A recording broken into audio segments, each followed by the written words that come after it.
Hi everyone. Okay, well I'm ready to go. Okay, so we're talking about apps with you today, aren't we? Yes, we are. Let's get going. So Ro's been looking at a pilot study to engage students using apps as part of their learning experience. So I'll let you go, Ro. Okay, I don't know about you, but when I started my education, I started off with a slate pencil. I did too. And I became a nurse somewhere along that journey. And interestingly, we use simulation to emulate everyday situations. We know that simulation increases skill performance, self-confidence, and makes you feel good about doing what you do. You just feel you can go out there and do it. We also found that 85% of students use mobile devices to study. So I applied for a SALT grant and I didn't get it. And being the person I am and with the great team that we've got, we went ahead and did it at any rate. So just a special acknowledgement to Jennie, Barr and Renette Viljoen, who did all the work behind this in their own time, and it took hundreds of hours. So just fantastic for that. I don't personally use a mobile device for studying. So what led to this dream of preparing the app? It was the students. Envisage this, a wound care elective course, so students actually wanted to be there and learn about wounds. Absolutely fascinating stuff. They loved the Moodle site. The feedback said it was really good. They really understood it. They learnt more about wounds. They loved the lecturer. She was passionate about wounds, so they got really engaged in it. What they didn't like with this online theoretical unit for distance with no residential was that they didn't actually get to explore and have a look at wounds to make that clinical decision making so that they would be able to choose the right solutions and the right products. So the aim of our pilot study was to personalise and contemporise their learning experience. What do our students look like? They all look different. They're like us. They have competing demands. They're time poor. They work full-time or part-time. They study full-time and part-time and work full-time or part-time. They work full-time, part-time, study full-time or part-time, and they also have families. So they live throughout different areas in Australia. They don't have time to log on to the internet. And I don't know about you, but I have to set my laptop up every time I want to get onto the internet. So it needed to be a device, something on their device that could be not internet dependent. They could just take it with them. And some of the research suggests that people are studying on the train. So this would suit our students. So we have students who are regional and remote. We have students that use devices, and we had assumptions. Our first assumption was that the platform we would use would be Android, because this is, I have an Android, so of course everyone must have an Android, and I really don't know much about the other technologies. We did originally want it to be Android, Mac and PC, but our competing demands and no funding meant that it just was Android to start off with. So what did our app look like? It provided opportunities for students with all the learning styles, the adult learning styles. So you may notice a little speaker there on the Appy. We're not very creative, so we didn't come up with a great name. But the Appy represents assessment, planning, intervention and evaluation when we do wound care or any nursing intervention. So it had to have a voice for those students. What else did it have?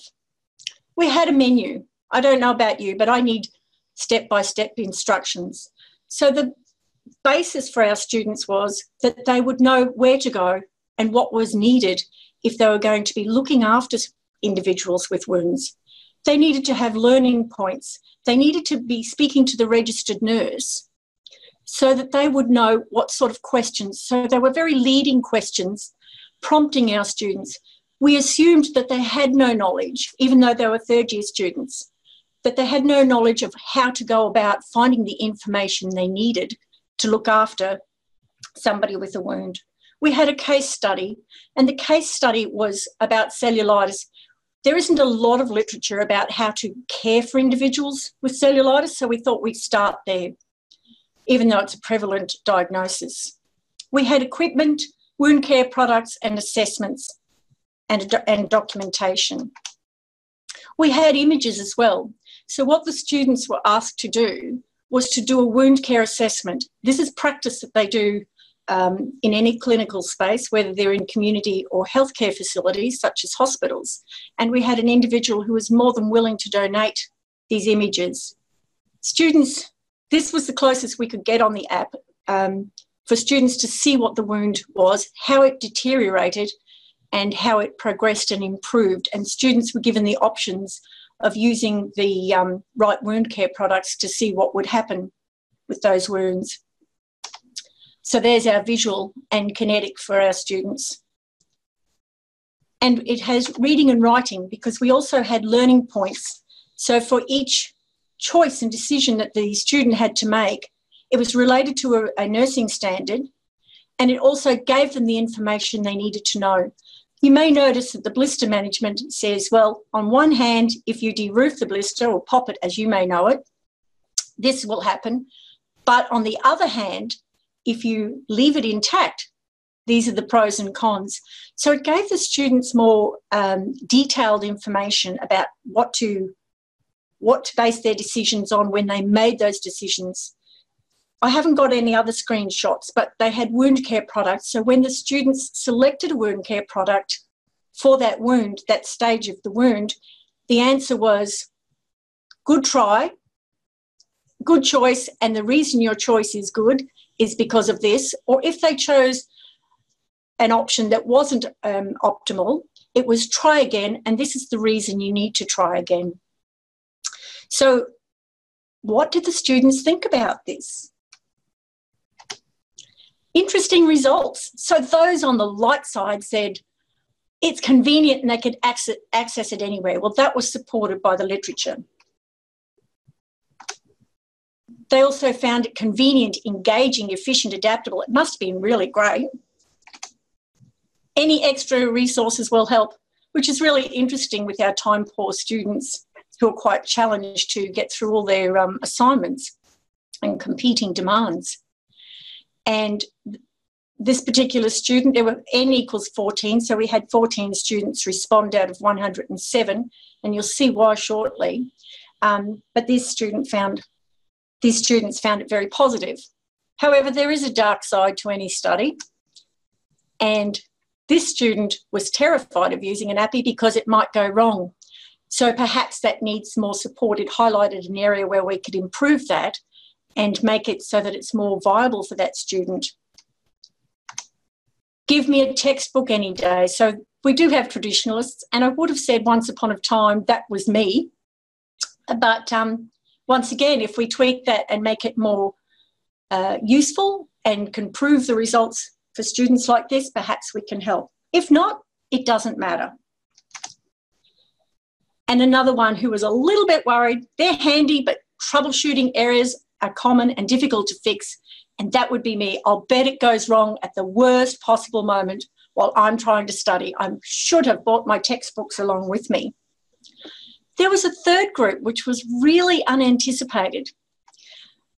Because it was Android only, and our decision, a document with all the details, and the entire script was available to students who didn't have an Android device or mobile device. They had that same information, but this is what they said. It would have been good to use with Apple. So that student would have been happy with the Appy. It's not fair. Not all students can access the app. Once again, they would have been happy with the Appy. Unfortunately, it has been disappointing to use a document instead of the app. Once again, this is the reason that we need to develop this further and provide it on an Apple. Who would have thought so many people had an iPhone? What's the future?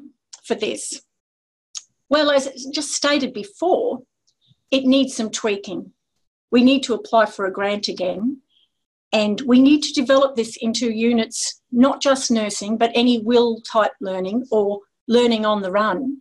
And there are plans at the moment to apply for a SALT grant again. There are plans to embed it in a unit where students are going out into the community and have to make decisions with their wound care product and choices. It's also, the future is that this is online learning. This is where theory and clinical and hands-on synergise, and our students are demanding this for the future. If anyone's really, we're also talking to Michael. Thank you, Michael, for your expertise. We're hoping to develop this so that it is available and it is a little bit more spiffy than our very crude presentation. Thank you. Thank you, Glo. That was only 11 minutes, so right on time. I didn't even get to my first hurry up point. Got a couple of questions already in the chat. Penny asks, Penny asked if you surveyed how many students had an iPhone before you started. No, absolutely not. We went in cold. Okay. And Penny and I had a bit of a disagreement online. She said we have to move with the times, and I said no, pedagogy before technology. What would you like to comment about that? So say that again, please, Delma. Penny said we need to move with the times in response to a student that said she wanted to keep the textbook, and I said we should be considering pedagogy before technology. And I wondered if you'd like to comment. I would like to comment on that. We are student focused, and some students prefer a textbook. I don't do Kindle. I read a book in the bathtub or on the front porch or on the back porch or in the garden, or if I'm driving somewhere and someone else is driving. We have to accommodate for all students, not just, I would hate to be coerced. I hated having to do my banking apps, and I think, I must agree with you, Delma, that I think we have to be ready for both. So I suppose that's where Scholarship of Learning and Teaching comes in. We trial it, we assess it, we evaluate it properly. Yeah. Rowena has said, so hard to see when you're in the hot seat. Rowena, do you want to explain what you're saying there, please? Sorry, I was just referring to the trouble seeing the Zoom function buttons. I've had that trouble too. I know how to use Zoom, but yes. Rowena, that's me all the time. Okay. Kate has a question. Hi, Glo. It's Kate.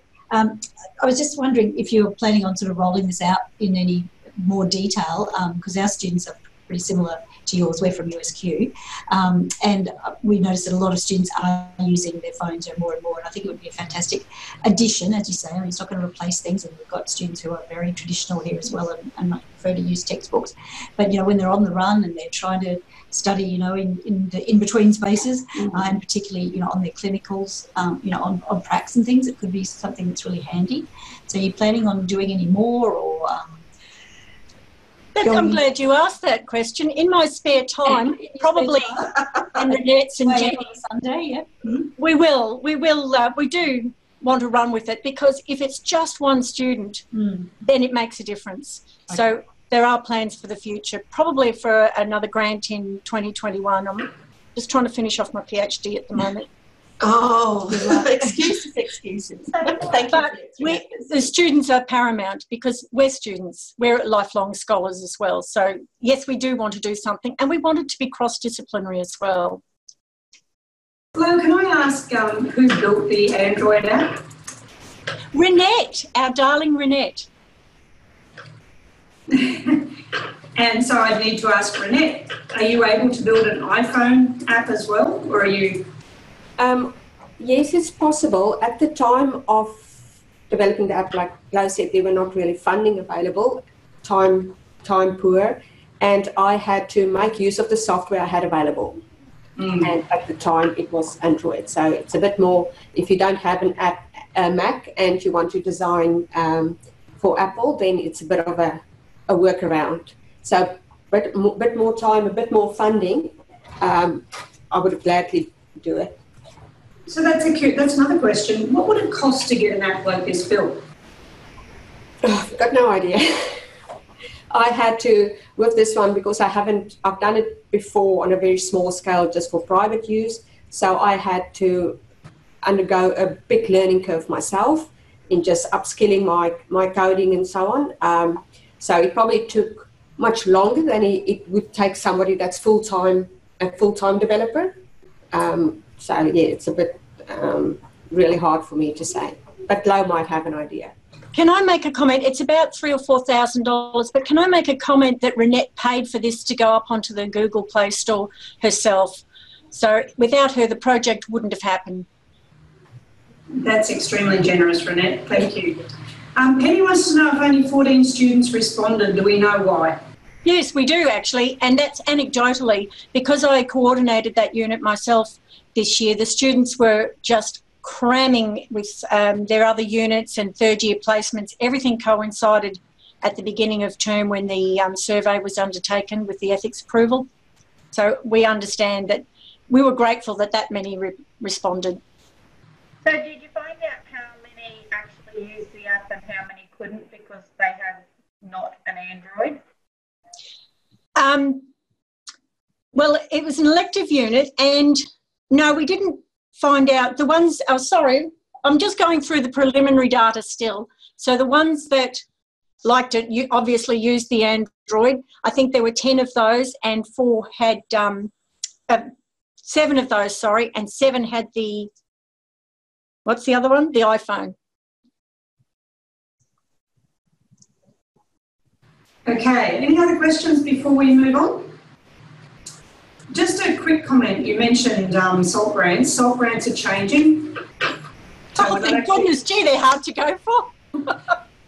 We're actually going to be launching it shortly, so I'm going to give you guys a heads up, and you won't tell anybody, will you? No, everybody say no. They will be SALT research and development grants from now on, which will mean that we will get somebody like Michael to work closely with a team to not just put in the application, but to then go through the project as well. And so it won't be the same competitive process. So watch for those changes and we'll see how we go. It's all being disrupted by CQU Renew as well. Yes. We need more work, don't we? Yes, we do. So the next one we have is a presentation by Hayley Griffin. Are you there, Hayley? Hi, Delma. Can you hear me? Yes, I can. And before we go, can everybody please thank Glo? Thanks. Hayley's going to tell us how we can flip the big red button. We've heard about flipping the classroom, but let's see what happens if we use the technology a little bit differently. Thank you. Okay. All right. Thank you so much, Glo, and thank you, Delma, for having me here today. I'll just get my, okay, so I'm assuming we can all see my screen. Wonderful, and I'll just grab up my chat so I can keep an eye on that too. Okay, so welcome. Yes, so my name's Hayley Griffin. I'm working, not studying, all bit of both, on CQU campus in Bundaberg. So my little project that is hot off the press that I've been working on is this idea of flipping the big red button, unlocking the potential of seeking student feedback before the quest for learning begins. And Glo has really highlighted a few key points that have wonderfully introduced where I'm headed with this as well. So, what is the study basically is where I'll start. So as a teacher that works into Bachelor of Education programs, I am constantly teaching my students how to self-reflect, and of course I am therefore engaging in that process myself. So last year was the first year that I unit coordinated a mathematics curriculum unit for supporting our teachers in training to understand how to teach the mathematics curriculum in primary school classrooms. So during that delivery last year in 2018, I was really conscious of the fact that I had a large volume of distance students who were very, very sporadic and somewhat low in terms of their engagement on Moodle, as you can see by a little bit of my snapshot here. So being that this particular group of learners relied so heavily on this platform to develop their capability and their understanding for what they would need to be accountable for teaching in the classroom, it made me very uncomfortable at the idea and left me wondering how prepared were these students for actually teaching other learners the mathematics curriculum. So I guess this dilemma came about where I was concerned that were they adequately prepared for teaching based on their levels of low engagement? So I thought about and reflected on between 2018 delivery and this year's delivery, because I really wanted to address that to ensure that as far as my side of things, I could say I was doing everything that I could do to help support my learners to learn in a way that best suited them and best extended on their knowledge and skills. So, you know, I wanted to draw on all of the educational technologies that we have, incorporating, you know, Easy Connect and looking at students' data, looking at the heat maps in Moodle to see where students were going and what they were doing. So in this particular unit in 2019, 60% of the students were actually enrolled in flex mode. So ultimately, I was very conscious of the fact that this unit and Moodle was their primary source of learning and scaffolding for developing their understanding. So I developed this little project called the Online Learning Engagement of Prospective Mathematics Teachers. So the purpose of my inquiry was to investigate what type of online learning activities and resources that students actually perceive to be valuable for enhancing their knowledge, and then how that can be used to inform my teaching and my unit coordination and unit structuring, I guess. So two key questions I developed to help frame my study, I guess. So one was, what online learning activities do students perceive as valuable for enhancing their learning? And then how can student preferences for online learning activities be used to enhance Moodle units? So I selected my flex cohort, and I also wanted to do a little bit of a comparison. So I also invited my on-campus students to join in this consultation and surveying process. So about roughly 120 students were invited. So I had, in terms of response rate, I had 12 on-campus students respond and 40 flex students respond. So this project rolled out across this term too. So prior to week 1 of the term, I sent out a survey via SurveyMonkey that involved about 12 questions. And then after I have now sent back their feedback from their first assessment task, I've actually sent them a follow-up survey so I can get a little bit more information about perhaps insights into what their perceptions are and if they've changed or altered based on the feedback that they've been given through their assessments. So there was a little bit of a mix between quantitative and qualitative data. So it involved, the survey involved rating some of the activities and prioritising them and putting them in preferences, also selecting out of perhaps a small group of different resources and activities. And then I also used some open-ended questions to get some justification so I could have a look at some themes of what they were talking about. So out of the initial survey, I got lots of different information. Some of it was, I guess, expected, and some of it unexpected, as we usually come across. So some of the key things that I have pulled out of the study was that students prefer, as you can see in the graphic little summary I've put up in the top corner here. So I've actually rated these in order of student preferences based on a number of Moodle resources and activities that I provided and got them to rate which ones they'd be more likely to engage with.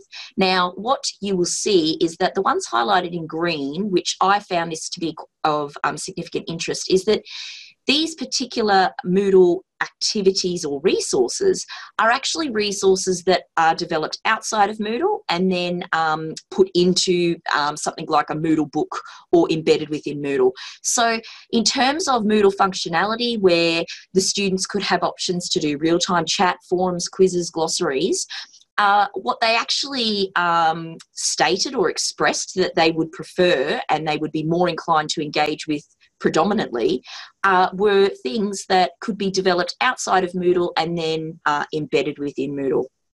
So as you can see in the pie chart, I wanted to get a little bit of an insight into a range of different questions, but this one came out as most significant, that 55% of the student responses stated that they actually really valued labelled images and informative graphics. So in my particular unit, this involved taking some images of the curriculum framework that was the focus for our learning, and me actually putting some annotated explanations in there so that they could understand the connections that I was making. Also, in terms of the structural approach to curriculum, I also provided images in terms of how the assessment was, how the framework, pardon me, was structured, also how learning and understanding in mathematics develops. So lots of different informative graphics that I could then put together and tweak and include into my Moodle unit. That's something that I probably, haven't clarified, is that I actually then used a lot of the feedback to make tweaks and upgrades and updates to my Moodle unit. Obviously, the Moodle unit was fairly up to date with content, and it was a matter of just tweaking and upgrading based on what students saw as of purpose and value for their own learning. So something that has really highlighted to me or come out of the data that is significant to me is that students, a high number of students, tend to prioritise their resources and activities within Moodle based on their perception of how explicitly they link to the assessment. Now, this isn't something that's, I guess, out of the box. It's not something that I wouldn't have expected, but it actually has brought about a specific reflection for myself where I have come to this conclusion that I really now am aware that students, my assumption is that students are prioritising what they will engage with on Moodle based on their understanding of how related it is to the assessment.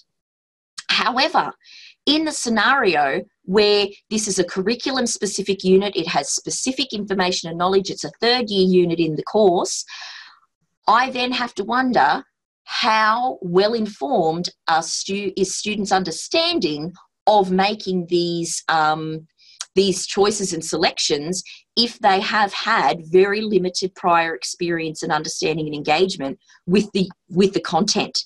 So two things that have been highlighted here for me is, one is, how can students know what is important for the assessment if they are learning new and specialised content?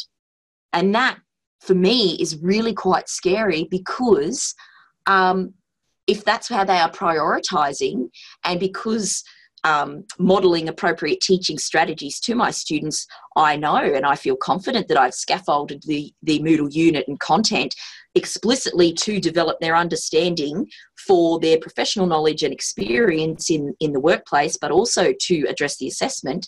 And therefore, I'm mindful of this fact that they are so strongly motivated by the assessment rather than the big picture end goal, which is having the base of knowledge and understanding that's going to provide them a successful career in the particular industry that they are then studying towards.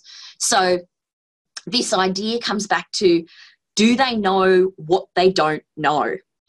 So a few other little themes and specific ideas and conclusions that I've drawn through the content and through my thematic analysis, I've looked at and considered. So this is, as I said, is it's still continuing now, and I'm about to venture into looking further at the second survey data. I'm looking to see how much the reflections and conclusions substantiate what was originally claimed in their first initial surveys. And I'm also keen to see if there has been maybe, or is indication that students' awareness of what they don't know has increased.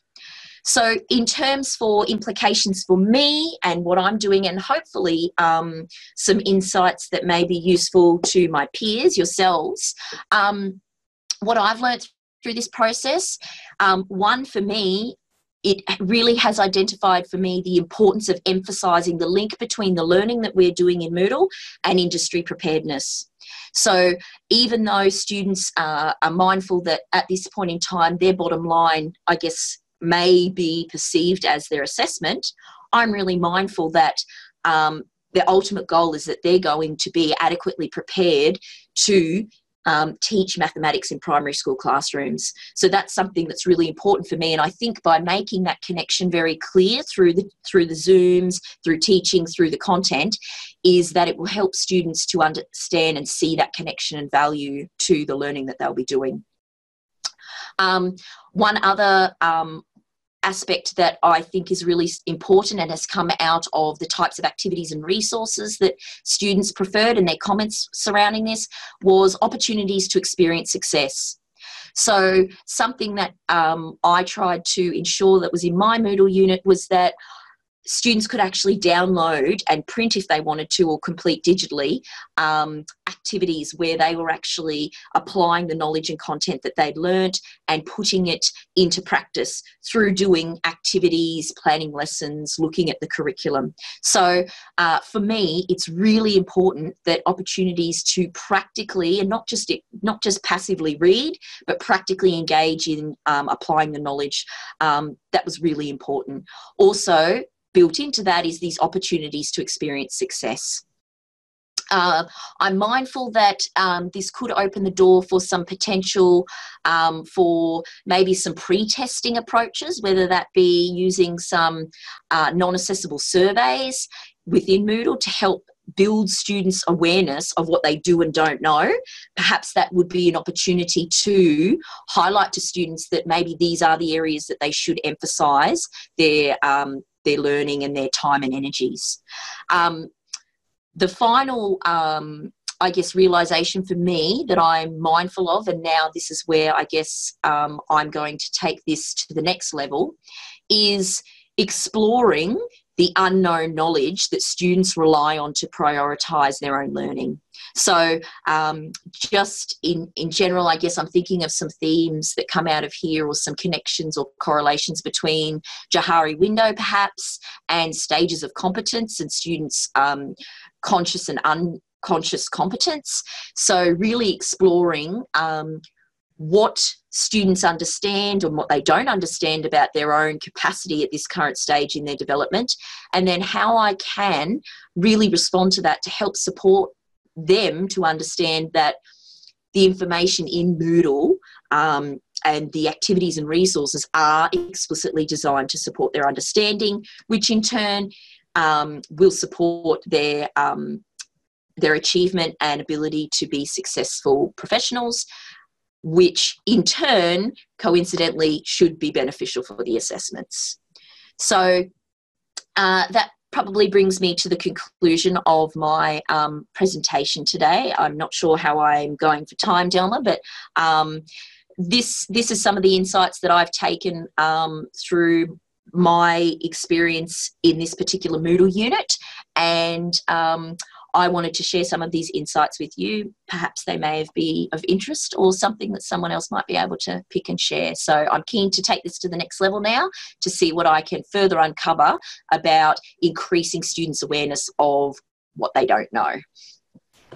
Thanks, Hayley. Time's perfect. And I think you've gone out and you've ground truth some of the things that we are being told anyway. You've proved that this is what the students want and this is how they want you to go about structuring the unit. I'm going to jump in here and ask a question first up. Yep. I'm aware that in education many years ago you removed all exams. Is that still the case? That is correct. We no longer have any exams, and all of our assessments are essay-based or practical assessments. So let me throw this dead cat on the table. Okay. Students don't know what's in an exam. They need to study the content and be prepared for that day. If they can look at your assessments, and if your assessments are not sufficiently broad, they can say, oh, look, you know, topics in weeks 5, 6 and 7 aren't assessed. I don't need to study them. Would you like to comment on that? I know that in maths you can probably easily cover all topics, but I'm thinking in things like physiology that would be very difficult. Yes. This is wonderful, Delma, because I am so thrust into the moment with this unit and these particular conclusions I'm drawing, and then the success and perhaps non-success of some of my assessment results right now, that idea of exam-based assessment, returning to that, had not even crossed my mind. So I really like the potential for the fact that the exam then is unknown to students of what will be on the assessment. And I would have to think of, because the premise is really about students drawing on their knowledge of this curriculum framework to best address student learning needs, I'm wondering then if I could take a creative approach to maybe a short answer type situation that brings in still that application of knowledge without them having those prompts to preconceived ideas about what might be on the assessment. I'm writing notes. Thank you, Delma. That's great.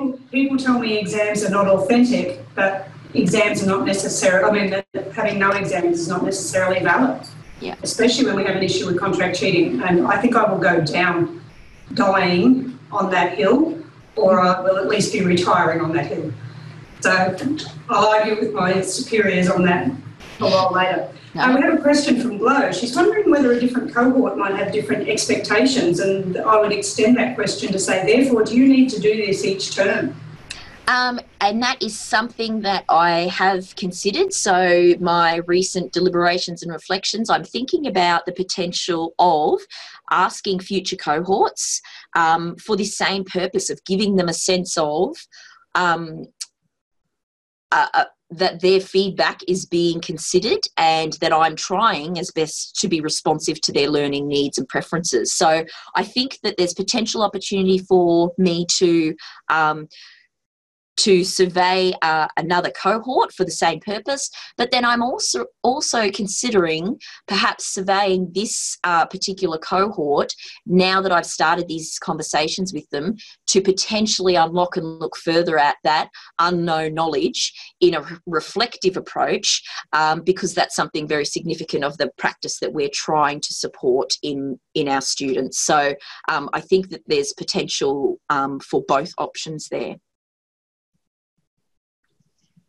Fantastic answer. Thanks, Hayley. I'm going to invite our guests from USQ to comment. They put a comment in the chat, but I'd like them to have a bit of a discussion about it. Would you like to head off with that, Kate? And Yes, okay. Kate here, and I'm Rowena.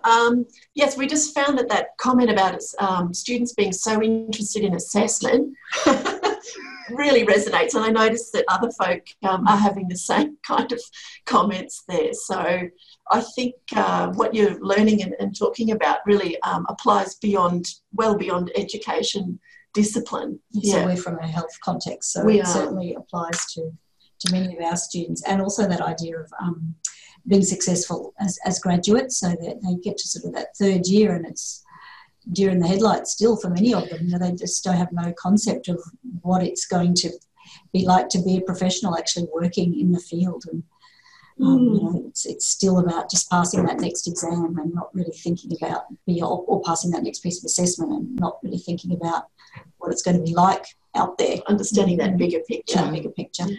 Yes, ladies, thank you. I imagine similar to, not unlike our courses, where by third year there's a lot of practical practical agendas and items on the agenda, and also the units start to draw on and synthesize and bring together all of the knowledge and content. So if students have used an isolated approach to simply learning for the purpose of the assessment rather than learning for learning, then I feel that, and without any hard and fast data to rely on, I feel that this is where students start to get wobbly in this third year, when they have not developed the professional capacity to learn for your own understanding, to then use that in your professional judgments and decision making.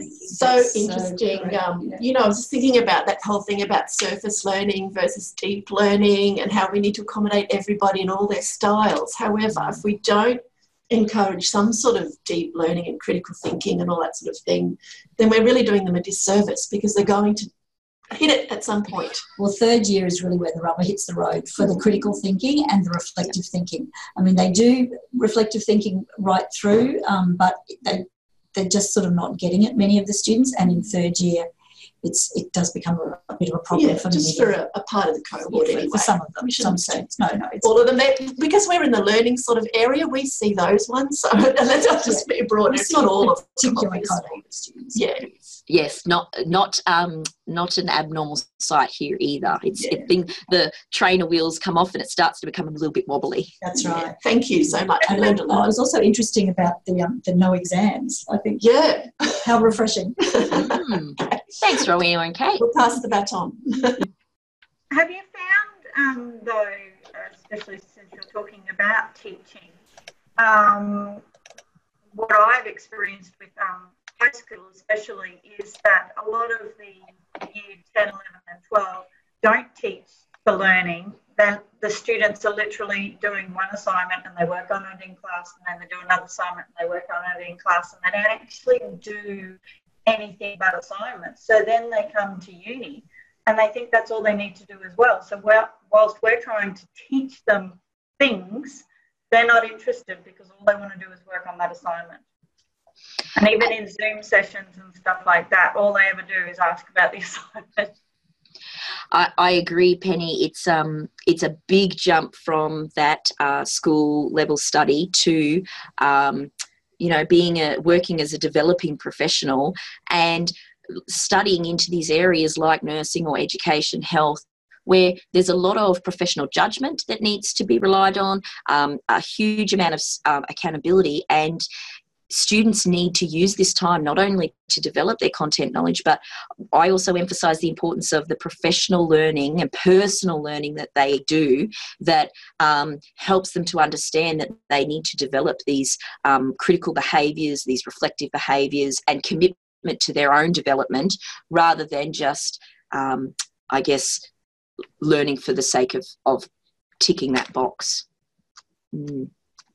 We've got a lot of chat and comments going on in the, or a lot of comments and discussion going on in the chat section. David Hannay, would you like to, Fanany, beg your pardon if I've pronounced that wrong, would you like to comment? It was probably just going to be something more or less along the lines of what we've been talking about before. I mean, obviously, like, we all know what it's like to be a student and have, like, feel like, the weight of the world is on your shoulders and you've got to just get to the next signpost and one step at a time and stuff. And I suppose there are certain times when real life operates like that too. But on the other hand, I do think we sort of need to be a little careful about, leaning into that too much, in a sense. Like, if we sort of take an attitude, presumably not like in these exact terms, but where we go like, okay, we're going to prepare you for assessment 1 now, and now assessment 1 is done, and we're going to prepare you for assessment 2. It's not really living up to the purpose of the university either, is it? And I suppose that's something we always need to be just a little careful of. On the one hand, we do need to make sure that the students are prepared for the assessments, because obviously assessments are a necessity and they're a fact of life. But you know, from our point of view, I suppose we've got to just do that in a way which has like that very solid grounding and backing in our content as well. At least this is what I try to do, and this is my view of it, if you like. Thanks, David. Yes, something that you said then is, I guess, comes back to the core of what we do in education, is that what I attempt to do is model to the students what they then should be doing in their own professional roles as teachers. So I guess for me, that emphasising that ability, as you said, to make the connection, see the big picture, think about industry preparedness is so important, because otherwise I think our own students are failing to see what they should be aspiring to be as good teachers themselves in the near future. Yeah. Wonderful. Thank you. Have you tried throwing that back at them, Hayley? This is where so I actually I have a bit of a Zoom session for our last week this week, and I'm actually not going to record it. It's going to be an informal catch-up session, and I'm going to just to help my own understanding in not related to the study, I'm going to talk to them a little bit about it and see if I can get some further insights into their perspectives. Just so ultimately, yeah, because I can see students on campus who get to come to class every week and they get the benefits out of being here. And then I see the sporadic activity and maybe inconsistency of some, not all, some off-campus flex students, and I really wonder about the imbalance, I guess, of the quality of the learning experience they are having, which they are then expected to be able to replicate and model themselves in their future.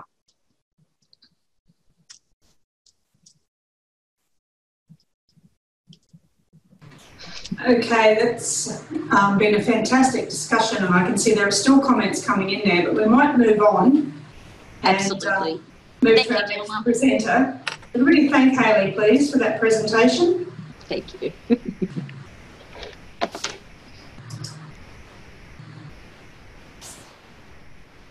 Okay, so we now have Kate Derrington from the University of Southern Queensland, along with her colleague Rowena McGregor. It's been great to have you here contributing to the discussion, because it's good to see it go outside of CQU when we're talking about things that are common to all universities. We're going to talk about online libraries and how scholarship can be used to create more than just another online library class. Okay, hello everyone, and thank you for your warm welcome. Yesterday when we were watching, I felt like I might be a bit of an interloper, but now it's been really fun to get right into the thick of this conference, and I forgot that when you go to a conference you learn so much. So I'm Rowena McGregor. I'm a librarian at USQ in the health area, and Kate Derrington, my colleague, is a learning advisor. And we both have an education background by coincidence, so we're in the right place.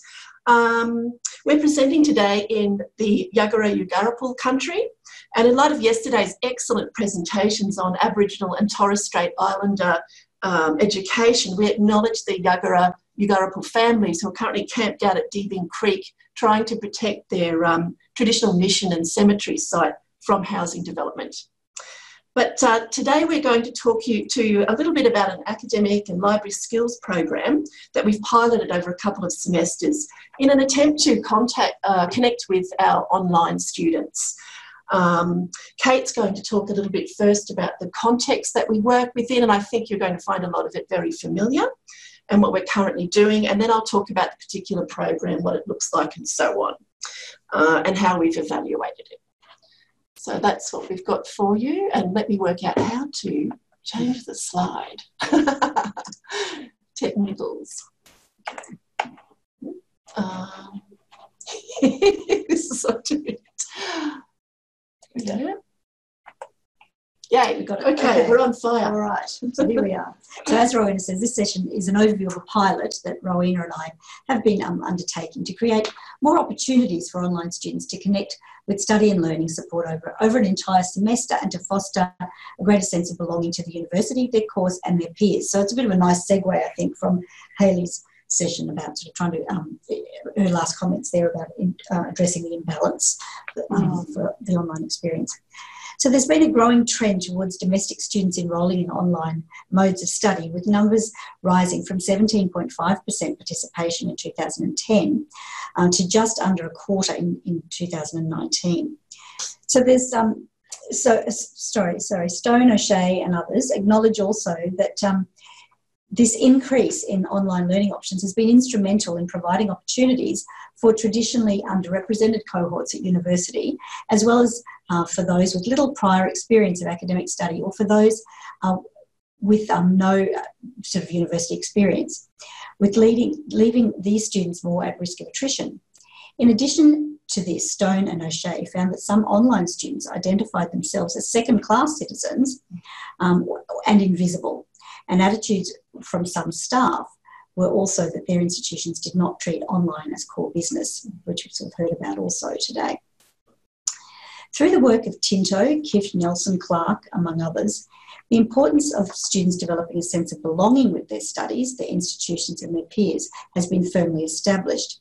And through the concept of transition pedagogy, Kiff, Neilsen and Clark, attention has been given to providing support for students well beyond the initial transition, the initial orientation period. However, what we're interested in looking at was what this looked like for online students who are not on campus attending classes, and how we as library staff can provide support for students when we are not embedded as part of core course teaching teams across a whole semester. In regional universities such as USQ, where 75% of our students are online, including a large mature age population, as well as students from... I'm just sorry, people, we're just having a little technical difficulty, so I'm swapping the share to the screen that we can run. Okay. That's okay. This is how Zoom tutorials run all the time for me. Yeah, that's right. Don't you love technology? All right. So in regional universities such as USQ, where we've got almost 75% of students online, including a large percentage of mature age students, those from culturally and linguistically diverse backgrounds, low SES student backgrounds, low socioeconomic student backgrounds, those who have potentially a disability, and many who are first in family. It's imperative that we think more intentionally about how we deliver support for our online students, rather than it just being seen as an additional extra. At USQ, the library support that is offered during orientation on campus is mirrored online. Once semester has commenced, generic online support is offered, such as referencing and library searching. Tailored and embedded academic and research skills sessions are conducted in specific courses and programs, either live with the Zoom capacity for online students, and these are usually also recorded. So in some cases, sessions are presented only as a recording on the course study desk for all students regardless of their enrolment mode. Online students can receive support also from learning advisors and librarians, such as Rowena and I, online via chat, email and Zoom. So specific courses offer academic skills drop-in sessions prior to assessment due dates. While all this support is not new and will be familiar to most of you, each has their shortcomings. So interactions with students via library chat or email, while addressing immediate needs, potentially may be quite transactional and not necessarily foster engagement with students beyond that surface level that we were discussing earlier.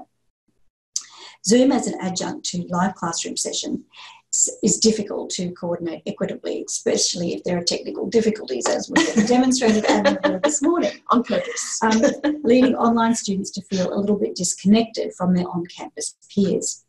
If students are only watching a recording rather than attending a live session, it can be difficult to create that sense of engagement and belonging. So we thought, what could we do differently? Cathy Stone's 2016 National Guidelines for Improving Student Outcomes on Online Learning offered us some useful principles to follow. They recommend for teaching and learning strategies to be implemented specifically for the online classroom and encourage engagement across the whole student life cycle.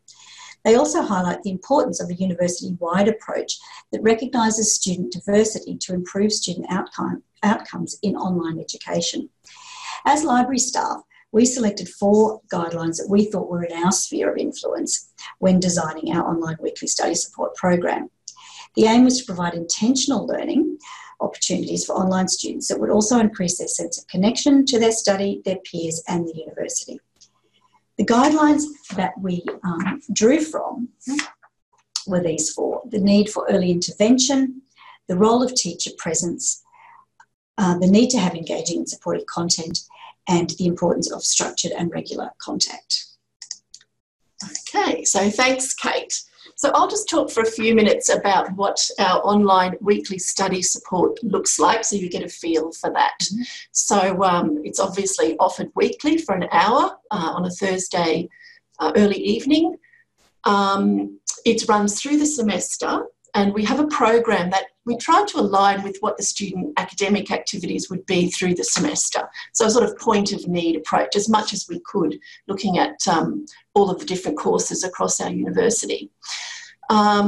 We have a few different sorts of sessions, but we offer that different topic, and so we talk for 15 minutes on a particular topic. So that could be something like exam presentation on how to answer exam questions or prepare for exams with real exam questions, or it could be something that's more student directed. So something like finding information for your assignment, where we respond to student questions and so on. We get a variety of students coming along, and you can see on the slide here we've got civil engineers, human services, so across the university. And we get between 0 and 11 attendances. So the 0 was during semester break, which we thought we'd run it anyway just in case someone out there was needing us, but it turned out not to be the case.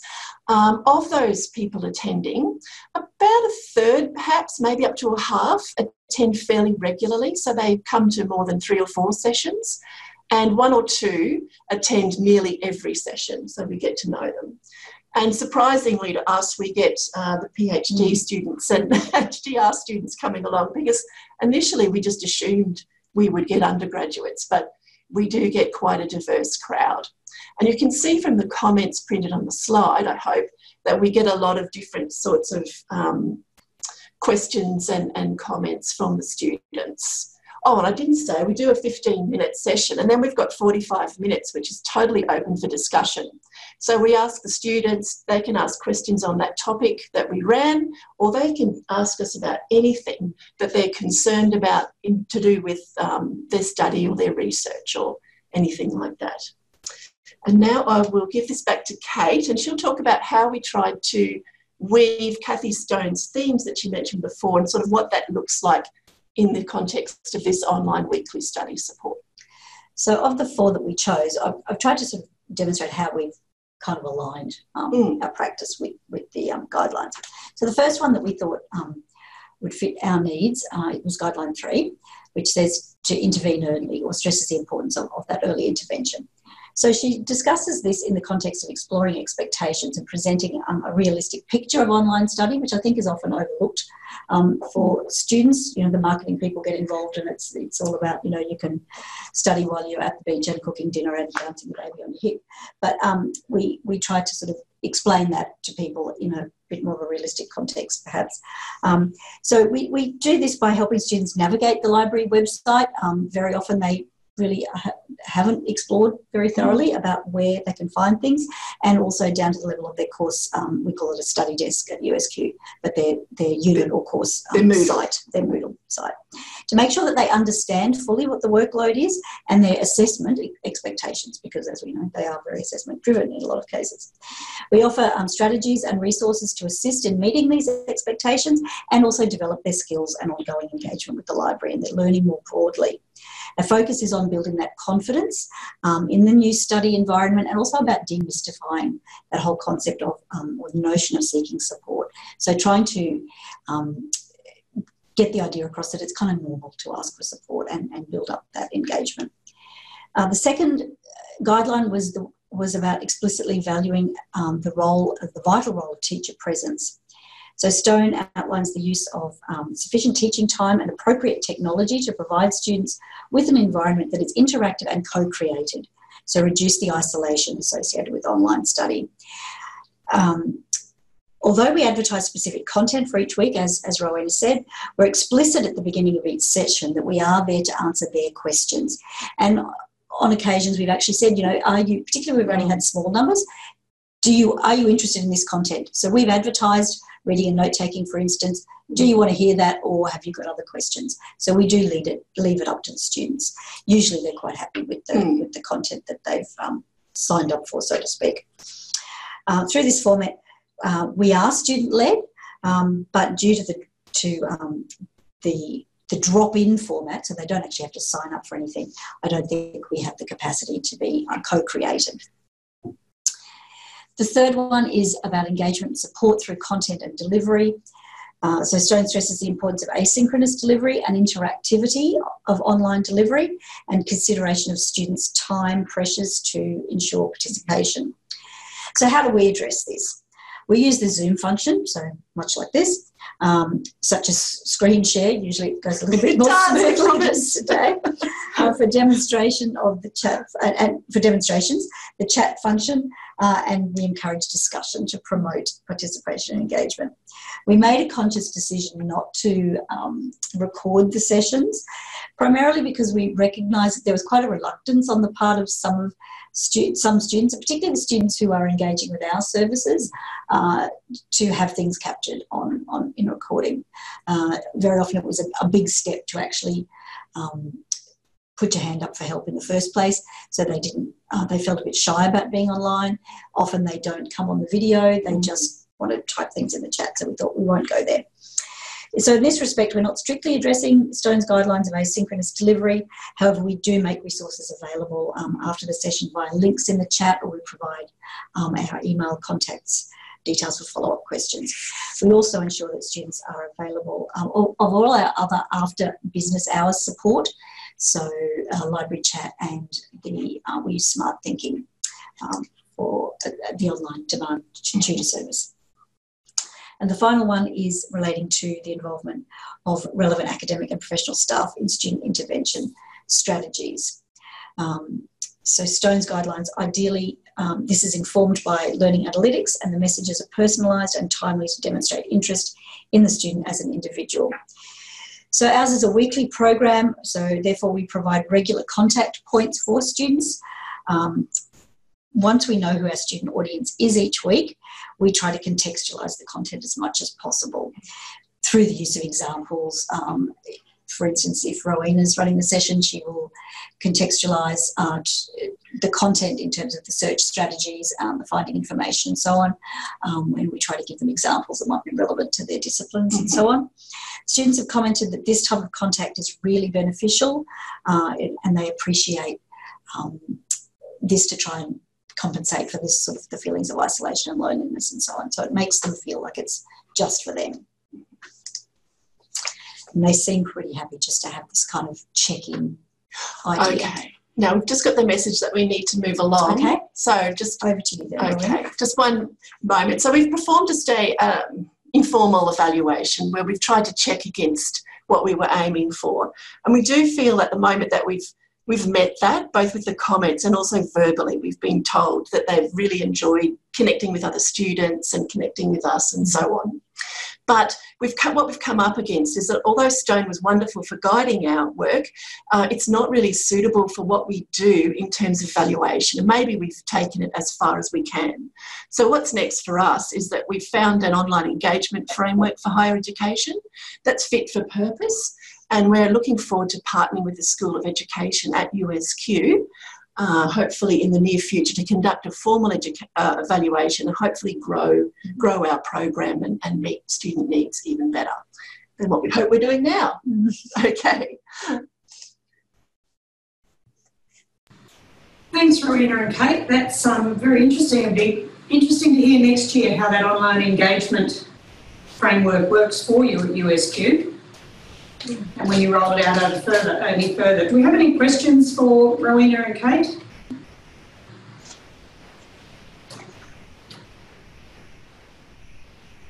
Can't see anybody. Here we go. Oh, Eddie. Yeah. Over the semester, what things would you change, Kate? Anything you would change? Thanks, Eddie. Oh, I think there's always room for improvement. I think we probably feel we need to have more of a consistent approach in terms of how we get the program out there, so get the advertising. So we haven't quite got that sorted. Yeah. And the other thing is just being able to offer it once a week. That obviously doesn't meet many needs when you look at that diversity of the student body. So it'd be great if we could grow our numbers, use this evaluation, grow what we're doing, and invite other members of our team to perhaps offer a second session during the week with a similar format. It's just not sustainable at the moment. No.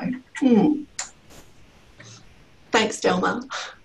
And Penny was wondering if you have a link for absolutely. the online engagement framework. Maybe you can drop that into chat for us. Yeah, we'll do. Okay. I'll just go out and find it first. All right. Okay, well, while you're doing that, we might move on to David Fanany, who is our next presenter. And David's going to be talking about teaching systems thinking, I always get that mixed up, and processes by analogy and metaphor.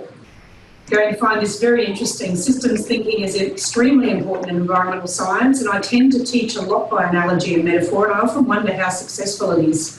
Thank you, David. That's very interesting to hear. I'm glad to hear that, there's other stuff like that going on. So, a little bit, as you probably saw when you read my abstract, I am from the School of Health, Medical and Applied Sciences at CQUniversity in Melbourne. I've been there for a few months. I started in term 1 of this year. The subject that I teach mainly is systems thinking, as we saw.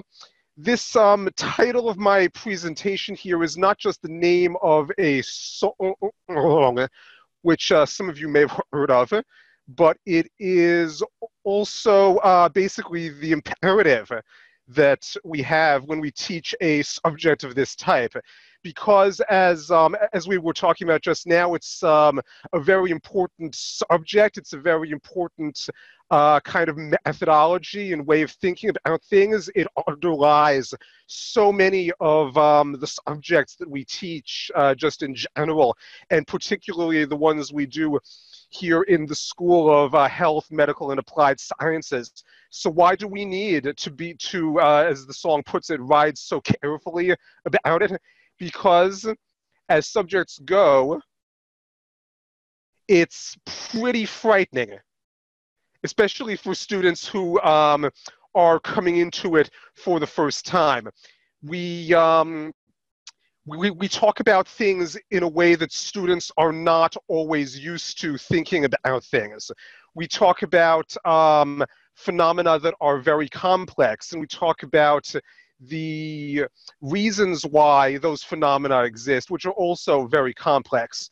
In real life scenarios that you'll come across where we apply systems thinking, we're talking about systems that have maybe dozens of components. We're talking about systems that have hundreds or thousands of components. If you're talking about things like neuroscience, or you're talking about things like chaos theory, we're talking about things that have even more components than that and that stretch across massive scales, in some cases the whole world. These are the kinds of things that when you present them to a student for the first time, the natural reaction, and it's again a completely understandable reaction that a lot of students have, is that their brain basically shuts down. Okay, they say, I can't possibly deal with this. How do we even start dealing with systems of this type and dealing with issues of this type? Now, there's kind of a secret, though, to teaching subjects of this type, which is that they, even though they themselves are very complex, and there's no way of getting around that per se, what we often find is that they in fact have have parallels, or they have like analogies of various kinds in things that students are in fact familiar with. Sorry, my slide is being slow here. Okay. And in fact, one of the principles of systems thinking as a methodology is the identification of a perspective which is relatively manageable, relatively and can be be analyzed in a scale which can then be generalized and applied in a broader sense and to other things. So I find that it's what I would basically what I'm suggesting, what I've done with my classes, and what may be an interesting sort of way to approach it is to apply some of the analysis tools of systems thinking to the teaching of systems thinking. And what I have found is that we need to give the students the ability to think about things in a certain way, to think about things in terms of relationships, in terms of components. And one way to do this is to draw examples from everyday life, because it is possible to think about basically anything that exists as being the result of a systems interaction of some kind. This includes things that students are relatively more familiar with. The issue is not so much that they're not the processes, the issues, the ideas are not relevant, and more that students are not always used to thinking about things in this way. So if we can draw either an analogy, which is a relatively simple but yet relevantly detailed comparison between two things, or a metaphor, which of course is when we think about something in terms of something else. In terms of language, a metaphor is when we say that something is something else. We can encourage this way of thinking in a way that students maybe, in terms of things that students are relatively familiar with, which they can then apply in a more general situation, in, say, a scenario which they are not familiar with. And I think because examples, as with teaching the class itself, I think the examples may be somewhat informative. So I'll take a minute now to tell you about two of the examples that I myself have used and how they apply to this method. Okay. The first example, and this is one that I like to come back to for various reasons, is chess. Now, chess is, on the one hand, chess is the example that we always go to of a game which is very complex and very involved and requires a lot of analysis and a lot of thought, which is all true. It is arguably the most complex game which exists. Yet the rules of chess are extremely simple. They're so simple that they can be taught to young children. Yet the game states that evolve from them are extremely complex. The number of possible game states, by the way, is so large that no human being could experience even a significant number of them over the course of their whole life. Okay, the way the number of legal moves starts low, but it increases at a massive scale, at a really frightening rate.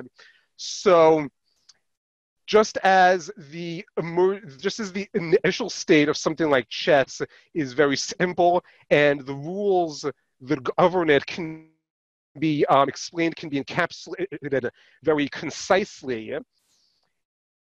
This is an analogy, a comparison with the emergent properties of various real-world systems. And I would say the issue here is this: chess is not the same as the sorts of systems you see in like chaos scenarios. It's not the same as the very complex and very adaptive systems we see in, say, real life environmental health scenarios and things of that type. But it has certain properties that are parallel to those. And once you understand them in the context of the game, you have a starting point from which to look at systems that are maybe less familiar to you. You can see things that are you can see the ways in which they are similar. You can see ways in which they are not. And this is the advantage, I would say, of starting from the everyday, an everyday sort of scenario of this type. The second example, which I'll go through quickly, is language. Language is also something which is not simple per se, but it is something that everybody is extremely familiar with. It's something that we all use, obviously, on a daily basis. It is, and everybody has an instinctive knowledge, an instinctive understanding of the rules of their own language. Okay? Now, once again, a sentence is not the same as something like a machine, but there are, again, parallels that can be drawn which will give students, which will give learners in general a handle on how more involved systems work. Not only do words have meaning in themselves, each word represents a concept, but when we put them together in a meaningful way, we can convey more complex meanings. We can convey more involved meanings. Okay? As it happens, the reason I chose a song, the name of this presentation, screenshot is from, and the reason I chose something in Swedish is because we can note that like the structure of simple sentences in Swedish and in English is actually quite similar. Okay, we have a subject, we have a verb, and we have an object. And we put words together in that way, and we like add more parts to them, and it changes the way the sentence functions. It changes the meaning that is conveyed by the sentence. So once again, here, language is different. It's not exactly the same as the sorts of systems maybe that we would look at in a practical status for a lot of the classes, a lot of the fields that we teach. But the key here is not the exact details. The key is that once the students are used to thinking about things, whether it's in beginning with things that they are more familiar with, once they're used to thinking about things in terms of the relationships and the interactions between parts, they should then be more prepared to do so in different scenarios and contexts which they are less familiar with, or things that maybe they have not seen as many times. It's about learning a methodology. And in the case of language, the interesting thing about systems thinking as a methodology, the interesting thing about language in relation to that is that this instinctive issue, this issue of the instinctive understanding of the rules of our own language. We've basically been doing this for our lives. We've been doing this without even really being conscious of the fact that we are doing it. So once the first step to being able to do it consciously in a setting that you are not familiar with is the ability to do it in a context that you are familiar with. Okay? Yeah, I think that's basically the core of what I have to say for that part. So I'd like to I'd like to open it up now. Does anybody have any questions or comments on that, perhaps? I think that's about. I think that might be a good place to leave it for and go to the questions for now. Thanks, David. I was just wondering, do some students have difficulty with the concept of metaphor itself, or with, you know what I mean? Like, because we all think different ways? That is a very interesting question, and unfortunately, I don't have a definitive answer for you right now. Unfortunately, I have not been using this method for long enough to really get a very strong sense of that, unfortunately. If you ask me again in a few weeks, once I have like the rest of the data, the student interactions and things from this year, I might have a better answer for you. Okay. But I think that this is a very interesting issue. I think metaphor is basically universal, but the exact nature of it and the metaphors that we use are different between different individuals, different language groups. Culturally, yeah. Exactly. So this is... You'll have to come back next year too, David. Yeah, I will. I will try and come back next year and give everyone an update on that issue. That'd be good. All right. That was going to be my comment too. We'll be looking forward to it. Anybody got any questions for any of the presenters? Preferably a few more for David. David, one of the difficulties with sustainability is teaching students that these are wicked problems and that there is probably no right answer. What would you find, how do you get that through to a student? Do you just keep saying it, or do you have a way of explaining that problem? I personally, historically have tended to basically just keep saying it. Repetition, sometimes helps, I suppose. It was there was definitely something, I think, in the research, in the literature of teaching and learning to suggest that repetition helps. I suppose some of the analogies maybe could help you with that too. I guess, because I guess there's no one right way to say win a game of chess, for example. I suppose you could make some kind of an analogy of that type.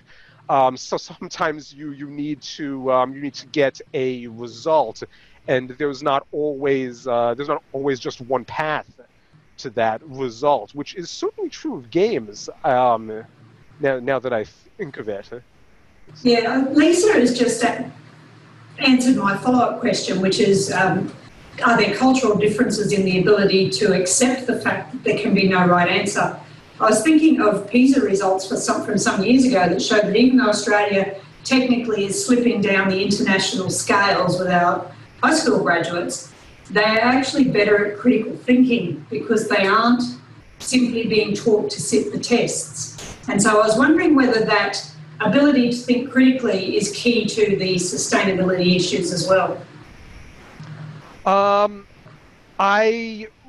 Yes, I would say yes, absolutely it is, because for sustainability issues specifically, It is when you're talking about actually taking action on terms of in terms of the sustainability issues, the issues that come up in that context, there is a need, I think, for very much sort of cyclical process, a sort of process of reflection and basically self-analysis. What have we done in the past? What has been good about it? What has been effective? What has not been? So yes, I think that, and I think that's sort of facilitated by some of the things we do here. Actually, just as an aside, I happened to see, because I've got the chat open, that there was a question about connecting with the analogies from their cultural perspective. And I've tried to select analogies which would be more universal. I've also been doing case studies, as Lisa mentioned in the chat one which ago, which on the first point, something like one of the examples I use being chess, for example, is very widely known, and my hope was that an example like that would be general enough and basically widely known enough that somebody would at least the students would, at least in a broad sense, be familiar with the basics and have and be able to use that, I should say, as basically a starting point, as a platform to think about some of the new things that we brought up. And also the reason I like teaching things with case studies, and the reason, one of the things that I've done so, we've done that with this class as well, is because there is, for some subjects, there can be the students at least can feel there's sort of a gap between the theoretical side of the issues and the practice. So when you see, like, this is the name of the thing that we talked about last week, and this is what it looks like when we do it in a real world scenario, that I feel tends to help too.